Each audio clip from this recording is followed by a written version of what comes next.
Hey guys, and welcome back to Cityscape Brewing. I'm Dennis. Today we're going to be going through how to make a yeast starter. So you might be asking yourself, I buy liquid yeast or dry yeast and I've pitched it in and made pretty good beer. Why make a yeast starter? Well, there's a couple different reasons. If you're making a higher gravity beer, typically at 1060, that's 1.060 or higher, or you're doing a lager, it's really important to have a healthy yeast stock and more yeast in order to help ferment that beer or that wort into beer and prevent off flavors and other things from happening in that beer. If your yeast is stressed while it's doing the job of turning the sugars into alcohol, you're going to have some of those off flavors in your beer. And it's super simple. It may seem like a lot of work, but I'm about to show you how I do it and to break it down pretty easy for you. So let's get started in figuring out what we're going to need as far as equipment. First, what you're going to need is a flask of some sort. This is a 2-liter flask. I suggest getting this size because sometimes you may want to do a larger starter, and that's fine. Today we're just going to be doing a 1-liter starter. The next thing you're going to need is some DME. Any light DME will work. This is really cheap, a couple of bucks at your homebrew supply store, and you can make a lot of starters out of one little bag like that. You'll also need some liquid yeast. So we have right here, we're going to be doing a WLP 001, which is a California ale yeast from White Labs. This is a very typical clean yeast that I use pretty often, and it's very commonly found at your homebrew supply store. So you need your yeast, and then optional, you'll need some yeast nutrient. And so we're going to put a little bit of this in there that helps get that yeast started off on the right foot by giving it some food, essentially. And then last but not least, you'll need a scale. This will help you measure out your DME and your water potentially. And then also I use a funnel to get the wort back into the flask after I get done. And we'll talk about that.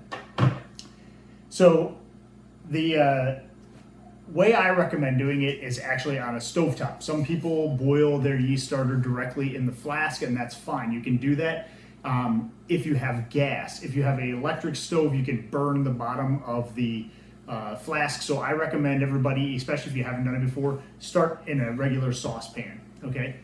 What are the measurements for DME to water to get started? So essentially what you're doing is you're creating a little minor beer, right? Or a wort. And so it really doesn't matter what the beer ends up being at the end of the day. What you're really doing is helping your yeast multiply, and then we're going to decant off that beer before we pitch it anyway. So the rule of thumb that I like to use is 1 gram of DME per 10 milliliters of water.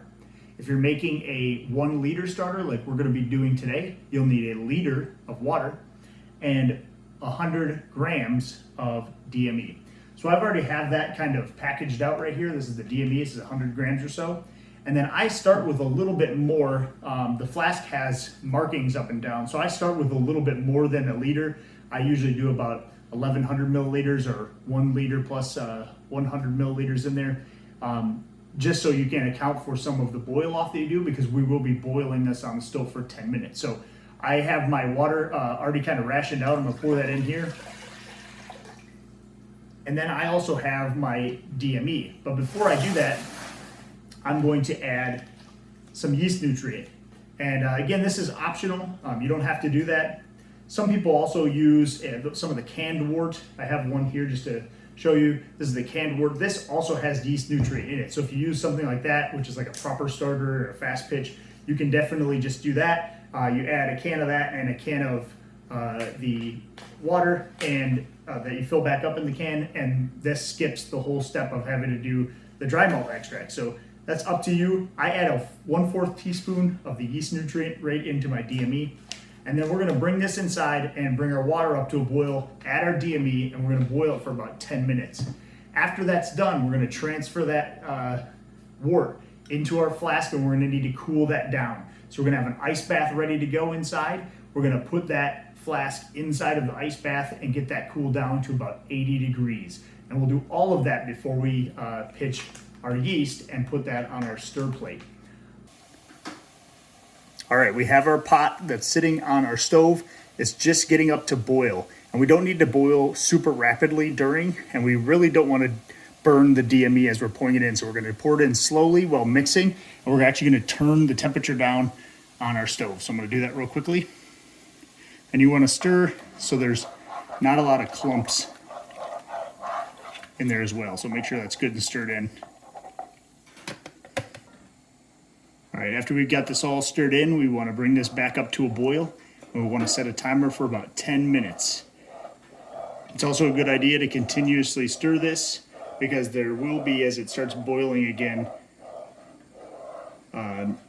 some foam that comes up. So to prevent boilovers, make sure that you're stirring consistently and watching it while it first starts to boil.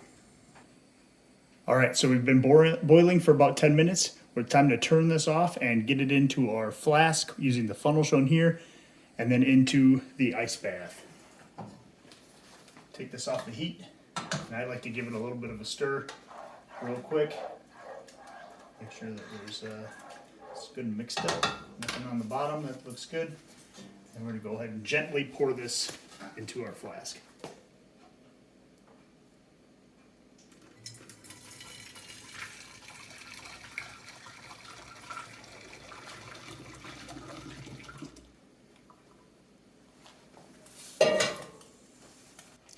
All right, the next step is to get this into our ice bath. I'm gonna add a little bit more ice here in a minute. You wanna continuously kind of stir this around in here. I also have my thermometer, and we're gonna try to get this down as quickly as we can to about 80 degrees. All right, while this is cooling, it's important to kind of mix it around, both the wort and the water, so we don't create any hot spots in there. So you don't wanna just let it sit forever in one spot. Make sure also that the flask isn't floating up, because then it can tip over in your sink. All right, our wort is all cooled. We are ready to pitch the yeast. I took it out of the ice bath at about 78 degrees. Anything under 80 degrees would be fine. We're gonna go ahead and we're gonna sanitize, if you haven't already, your yeast packet before we open it, and the stir bar you're gonna need if you're using a stir plate. You can also just use the shake method. Every time you walk past it, just give this a good swirl and a good shake. You don't have to use a stir bar. We recommend using one just because you can kind of set it and forget it for a couple of days, but definitely can use the shake method. A lot of people do that, especially first starting out. So you can do that. We're gonna go ahead, I'm just gonna spray a bunch of sanitizer all over this. And then also get my stir bar for my thing. The first thing we're gonna do is I'm gonna go ahead and put the stir bar in right away since it's sanitized. I use a magnet. What I do is I stick it to the side and I let the magnet attach to this, and then I bring it slowly down the side into the flask, and that helps so you're not dropping that metal magnet in there and breaking the glass of any kind. So go ahead and do that if you would like, or you can also just tilt it and slide it in. And then we're going to pitch our yeast. To pitch the yeast, we're going to sanitize also our scissors, so we don't introduce any nasties into the yeast packet. We're gonna give this a good shake, get all the stuff suspended in there so it's not settled. We've been sitting this on the counter now for a couple of hours. So one thing to keep in mind, you wanna pull this out of the refrigerator, let it sit. I didn't mention that right at the beginning of the video, but you do wanna let that sit down on the counter, warm up, and start activating again while you're getting your starter started. So we're gonna go ahead, get to the top, and we're just gonna give this a good pour right in there. And it's okay if it dumps in and it looks a little clumpy. That's totally normal and totally okay. Sometimes the yeast kind of settles on one side of the packet or not, but I just try to get as much out of there as I can, and I'll even take it and squeeze it down to get as much of that out of there as possible. See that? It kind of settled on one side of the packet, and that's totally fine. But the more cells you can get in there, the better. So I just get as much of that as I can. Then I'm going to go ahead and just give this a good swirl. And then you can have two choices kind of. Some people put a bung and an airlock on the top of this. I just go ahead and put a tinfoil piece, I spray it down with some sanitizer like this, and then I just put it over the top. It lets the CO2 out, doesn't let any bacteria and stuff in. You can also use a foam stopper. That's totally fine too. That lets a little bit of the CO2 out. Those will all be something you can buy at the homebrew supply store. And next is getting it on our stir plate. And I have my stir plate right here.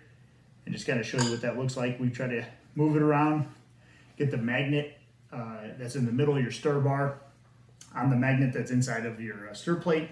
And then just turn this on until you start hearing it swirl, and then you can back it off a little bit. Again, it doesn't need to be going at a super fast rate by any means. You don't need it to be, a hurricane inside of there. You really just want to see some movement and have a little bit of a dimple in the middle of your wort. And so now we're going to let that sit for a couple of days.